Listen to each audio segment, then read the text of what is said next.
Now for A part 1, you have to know that the column vector is actually written in a vertical order from a coordinate geometry, where x is the x coordinate and y is actually the y coordinate.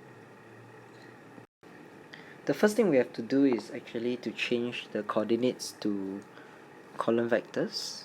So for A, the x coordinate is 2 and the y coordinate is 3. So if we change to column vector, the x coordinate will be at the top and the y coordinate will be at the bottom, and the column vector will be 2, 3. For B, x coordinate is -4, y coordinate is 1. So in the end, the column vector will be -4, 1. For those of you who might be wondering why we need to find OA and OB, it's because we need to use position vectors to find the vector AB.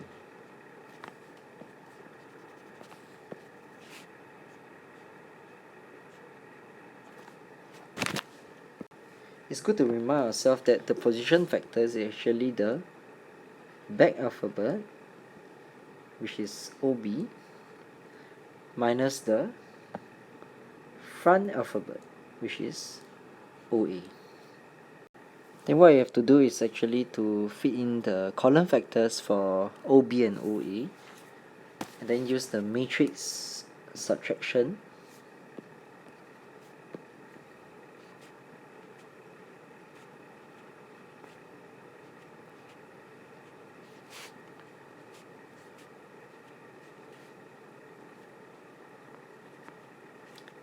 and this will be your column vector for AB. In A part 2, we actually see two vertical lines over here. When you see these two vertical lines in vectors, it means that they want you to find the size of magnitude of the vector that is involved. That means in this case, they want you to find the size of vector AB. Now this is sort of like the template to find the size of the vectors. Now what numbers must be put inside? You have to extract the numbers from the vectors of the column vectors of AB, and you put this -6 here, and then the -2 here. So when you press the calculator, this is what you will get: root 40 units. And this will be the answer for the size of AB. In vectors, most of the parts are connected together. So here in A part 3, you are asked to find the vector AC given that it's half AB. Now if you recall in A part 1, you have already found AB as a column vector, so be sure to make use of A part 1's answer to find. Now we just need to sub this into the equation given to us, which is -6 minus 2, and then we use the matrix multiplication. Half times -6 will give me -3, half times -2 will give me -1, and this is my column vector for vector AC. Before we solve part B, let's refer to the clues that they give us in the question.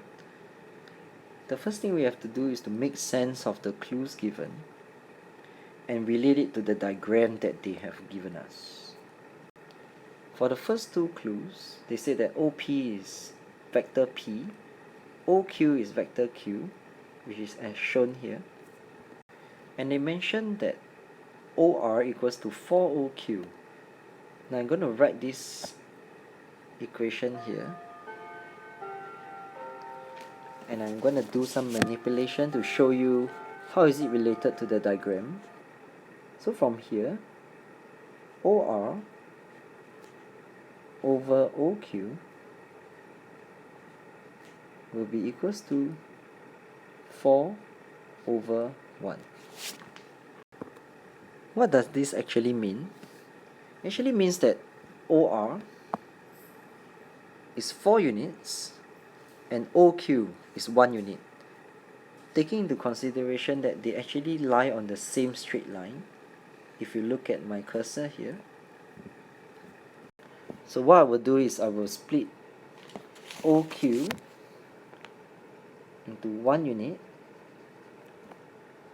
and followed by OR into 4 units.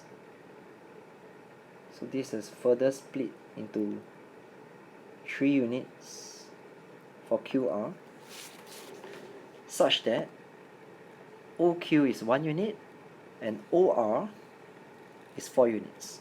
So 1, 2, 3, 4 units. The next clue that they give us is actually PS equals to OP over 3. I just shift the OP down here. So PS is 1 unit and OP is 3 units. If you refer to the diagram, I have split OS into 4 parts, where PS is 1 unit and OP here is 3 units.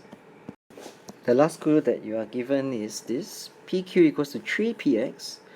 So PQ is 3 units and PX is 1 unit. Refer to the diagram and I will show you how the parts are being split. So PX is 1 unit, PQ is 3 units. Take note, PQ is 3 units. So you have to split the units carefully. We'll start solving for PQ. If you see from the diagram, P to Q will be equals to PO plus OQ. Because we are going against the direction of this vector P over here, so PO will be equals to minus P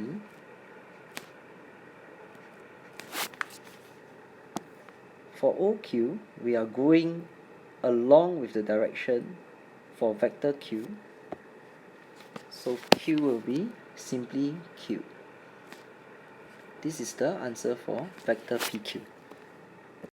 We go on and find B part 2, OX. From the diagram you see that OX, when I draw a red line across here, is equals to OP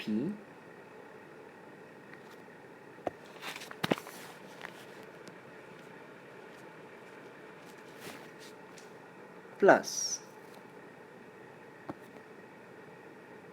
PX. So OX equals to OP plus PX.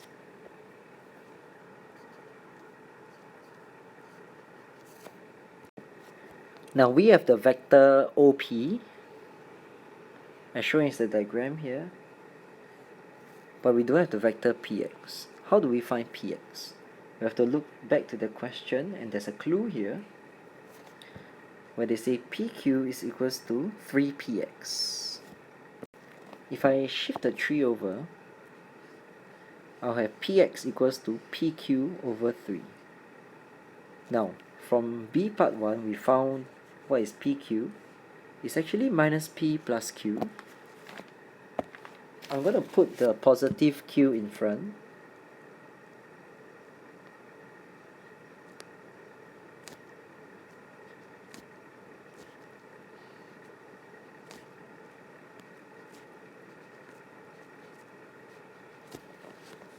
How did I get this? I'm just replacing PQ here by Q minus P, as per what is found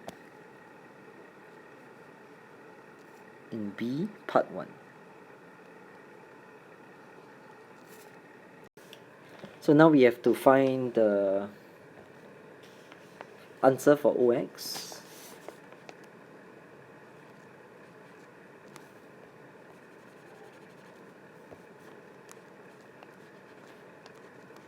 By substituting the vector PX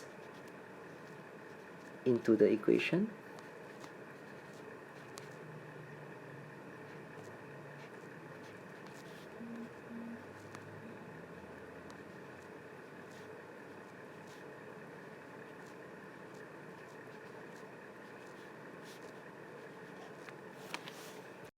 And we actually have to combine fractions.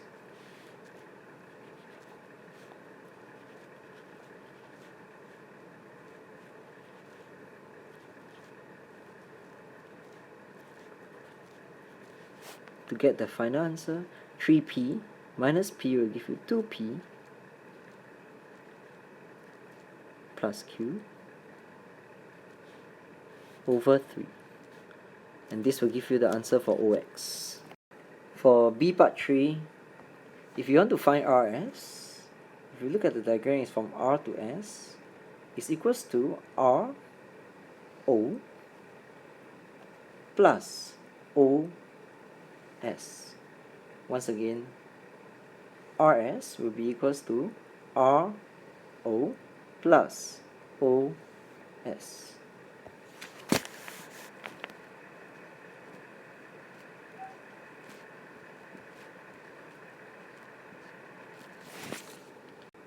From the clues that is given, OR equals to 4OQ. I just need to replace the OQ by the letter Q here, and I get OR equals to 4Q. Now RO is just a reverse of the direction. So for reverse of direction, we have to add the minus sign to 4Q.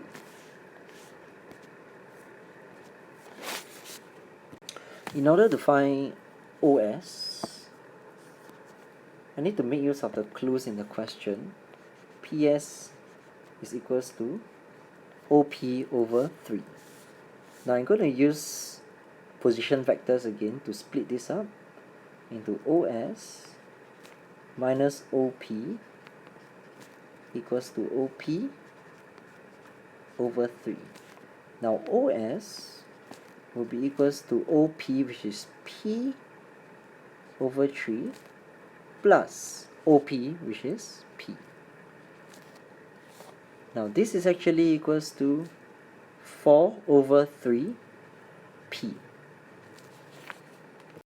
In the end, RS is equals to RO plus OS. RO is minus 4Q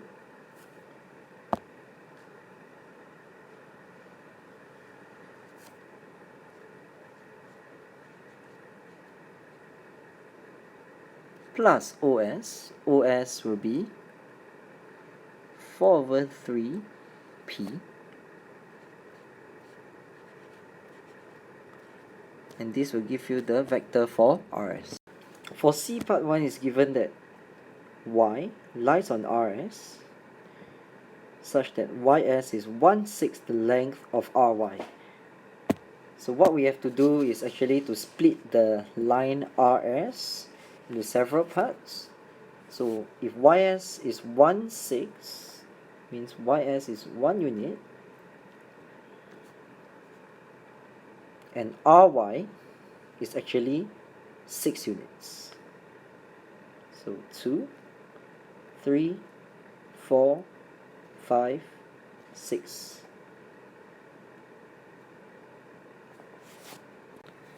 Now OY is equals to OS plus SY.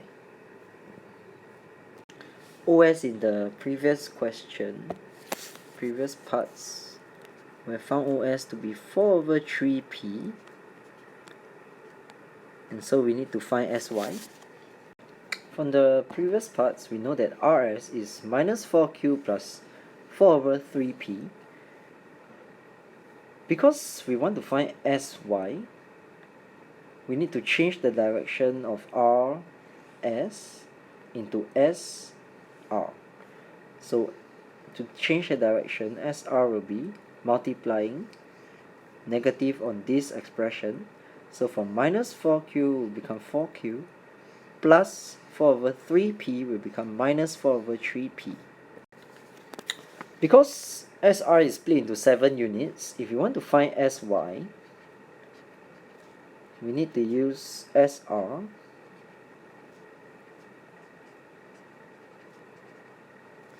to divide by 7. So this will give me 4 over 7 Q minus 4 over 21p. If we combine the like terms for p, it will be 24 over 21p plus 4 over 7q. In the last part, C part 2, they are asking whether on this line OXY is O, X and Y collinear. The meaning of collinear means, do they lie on the same straight line? In order to do that, we make use of whatever we have. Now, if OY divided by OX will give you a number, as in integer or fraction, we can say that O, X and Y lie on the same straight line. So OY, if we combine fractions, it will be over 21. This will give me 24p plus 12q.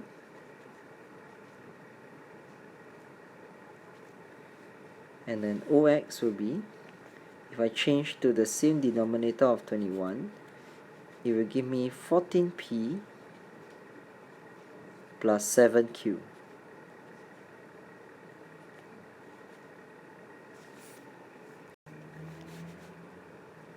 So if I do some cancellation over here, you see that it becomes 24p plus 12q over 14p plus 7q. Now if I factorize the numerator and denominators,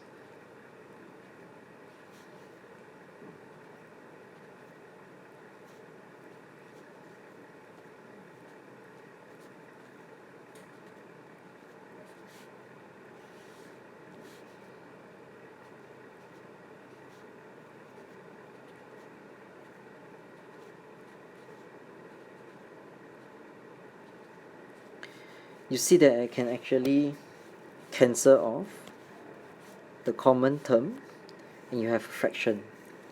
Now once you have a fraction here, if you take OY to divide by OX and get a fraction, it means that the OXY is collinear.